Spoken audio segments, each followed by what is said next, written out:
বাদশা আসাদ সে এতটাই জালেম ছিল, সে তাহার জুলুমের রাজত্ব কায়েম করার জন্য, টিকিয়ে রাখার জন্য সে সিরিয়ার প্রায় 5 লক্ষ নর নারীকে হত্যা করে ফেলে। এই জালেম শাসক সে তার জুলুমের রাজত্ব টিকিয়ে রাখার জন্য সিরিয়ার প্রায় অর্ধেক মানুষকে বিটা বাড়ি ছাড়া করে। যেই ব্যক্তি তার শাসকদের উপর জুলুম করবে, যেই শাসক তার প্রজাদের উপর জুলুম করবে, অত্যাচার করবে, সেই শাসককে দুনিয়া থেকে উৎখাত করে দেন যিনি। চিল্লায়া বলেন তিনি কে? আমাদের দেশের মধ্যে যেই রকম ভাবে আমাদের দেশের তাওহীদি জনতা হযরতে সাইয়েদনা ইব্রাহিম আলাইহিস সালাতু ওয়াস সালামের মূর্তি ভাঙার সুন্নত পালন করতে গিয়ে যেই রকম ভাবে বিগত ডাইনি সরকার এবং তার বাবার মূর্তিগুলোকে ভেঙে বুড়িগঙ্গার মধ্যে ভাসিয়ে দেয়, ঠিক তেমনি ভাবে সিরিয়ার তাওহীদি জনতা যখন আসাদ সরকারের পতন ঘটালো, একই পদ্ধতিতে তার এবং তার বাবার মূর্তিগুলোকে ভেঙে সিরিয়াটাকে পবিত্র করে দেয়। চিৎকার করে বলি আল্লাহু আকবার। আজকে আমরা আলোচনা শুনব সিরিয়ার বিজয় সম্পর্কে। যেই বিজয় অর্জিত হয়েছে সিরিয়ার জালেম বাদশা, সিরিয়ার রাশিয়ার দালাল বাদশা আসাদের পলায়ন করার মাধ্যমে সিরিয়ার এই বিজয়, এটা ইসলামের বিজয়। সিরিয়ার এই বিজয় এটা মুসলমানদের বিজয়, আর মুসলমানদের বিজয় মানেই হলো আমাদের বিজয়। কথা বলেন ঠিক কিনা? আজকে আমরা সিরিয়ার সেই বিজয় সম্পর্কে আলোচনা শুনব। আল্লাহ তাআলা আমাদের সকলকে মনোযোগ দিয়ে আলোচনাগুলো শোনার তৌফিক দান করুন। সকলে আওয়াজ করে বলে আমিন। ইসলামী ইতিহাসে সিরিয়া নামক ভূখণ্ডটি, সিরিয়া নামক দেশটি, এটি একটি গুরুত্বপূর্ণ দেশ, গুরুত্বপূর্ণ ভূখণ্ড এবং এক পবিত্র ভূখণ্ড।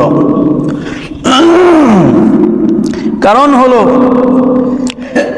এই সিরিয়ার মধ্যেই হিজরত করেছিলেন আমাদের নবী সাইয়েদনা হযরত ইব্রাহিম আলাইহিস সালাতু ওয়াস সালাম। এই ভূখণ্ডের মধ্যেই হিজরত করেছিলেন সাইয়েদনা হযরত মূসা আলাইহিস সালাতু ওয়াস সালাম। এই ভূখণ্ডের মধ্যেই আল্লাহ রাব্বুল আলামিন অসংখ্য নবী রাসূল প্রেরণ করেছিলেন। আবার আল্লাহর রাসূল সাল্লাল্লাহু আলাইহি ওয়াসাল্লাম বলেন, কিয়ামতের দিন আল্লাহ রাব্বুল আলামিন সকল মানুষদেরকে এই সিরিয়া নামক ভূখণ্ডের মধ্যে একত্রিত করবেন। চিৎকার করে বলি আল্লাহু আকবার।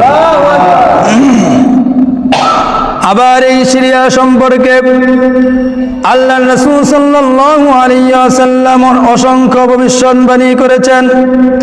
সেই ভবিষ্যৎবাণীগুলোর মধ্যে একটি ভবিষ্যৎবাণী হলো হযরতে মুআবিয়া রাদিয়াল্লাহু তাআলা আনহু বলেন, আল্লাহর রাসূল সাল্লাল্লাহু আলাইহি ওয়াসাল্লাম ইরশাদ করেছেন, সিরিয়ার মধ্য থেকে আমার একদল উম্মত যারা সদা সর্বদা হকের উপর থাকবে, তাদেরকে যারা অপমান করতে চাইবে, তাদেরকে যারা ক্ষতি করতে চাইবে, তাদেরকে কেউ ক্ষতি করতে পারবে না। আমার এই উম্মত, আমার এই হক উম্মত, তারা কিয়ামত পর্যন্ত সত্য দিনে ইসলাম প্রতিষ্ঠা করার জন্য দুনিয়ার বুকে লড়াই করে যাবে।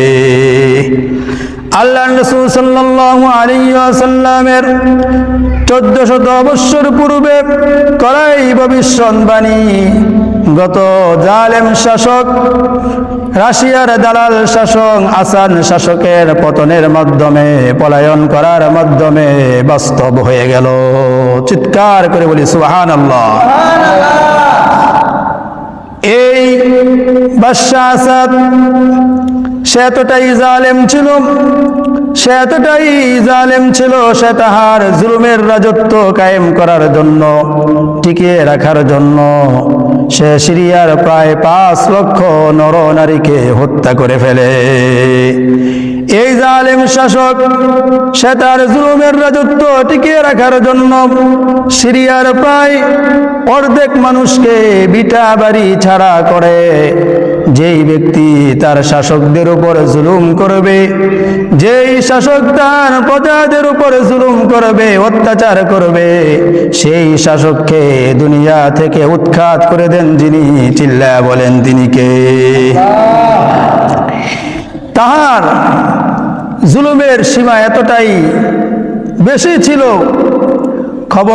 খবরের মাধ্যমে জানা গেছে যে সে তাহার বিপক্ষ দলের কাউকে যদি বন্দি করতে পারত, আটক করতে পারত, তাহলে সে নির্মমভাবে তাহাদেরকে শাস্তি দিত। কিছু শাস্তির পদ্ধতি ছিল এইরকম যে সে কারো অঙ্গহানি করে ফেলতো, কারো কান কেটে ফেলতো, নাক কেটে ফেলতো, চোখ উপড়ে ফেলতো, কারো হাত কেটে দিত, কারো পা কেটে দিত। এটা ছিল তার শাস্তি দেওয়ার একটি পদ্ধতি। আরেকটা পদ্ধতি ছিল সে সুই সে বিভিন্ন অঙ্গ প্রত্যঙ্গের মধ্যে সে ঢুকিয়ে দিত। কারো 5টা আঙ্গুলে 10টা আঙ্গুলের মধ্যে সুই ঢুকিয়ে রাখতো, পিঠের মধ্যে সুই ঢুকিয়ে রাখতো, কারো চোখের ভিতর সুই ঢুকিয়ে দিত, পায়ের তালুর মধ্যে সুই ঢুকিয়ে তাহাকে শাস্তি দিত।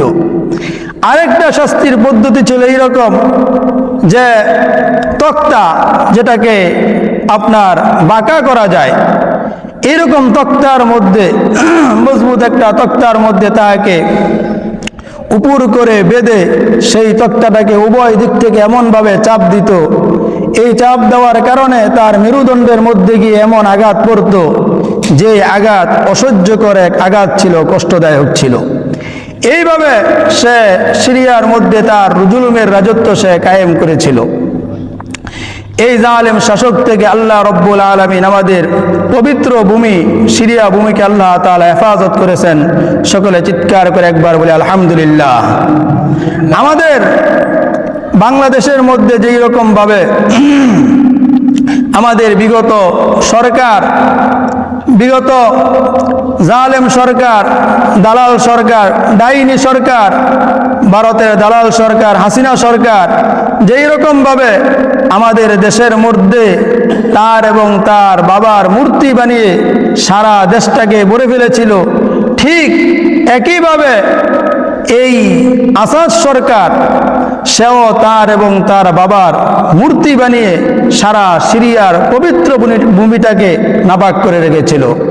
আমাদের দেশের মধ্যে যেই রকম ভাবে আমাদের দেশের তাওহীদি জনতা হযরতে সাইয়েদনা ইব্রাহিম আলাইহিস সালাতু ওয়াস সালামের মূর্তি ভাঙ্গার সুন্নত পালন করতে গিয়ে যেই রকম ভাবে বিগত ডাইনি সরকার এবং তার বাবার মূর্তিগুলোকে ভেঙ্গে বুড়িগঙ্গার মধ্যে ভাসিয়ে দেয়, ঠিক তেমনি ভাবে সিরিয়ার তাওহীদি জনতা যখন আসাদ সরকারের পতন ঘটালো, একই পদ্ধতিতে তার এবং তার বাবার মূর্তিগুলোকে ভেঙ্গে সিরিয়াটাকে পবিত্র করে দেয়। চিৎকার করে বলি আল্লাহু আকবার।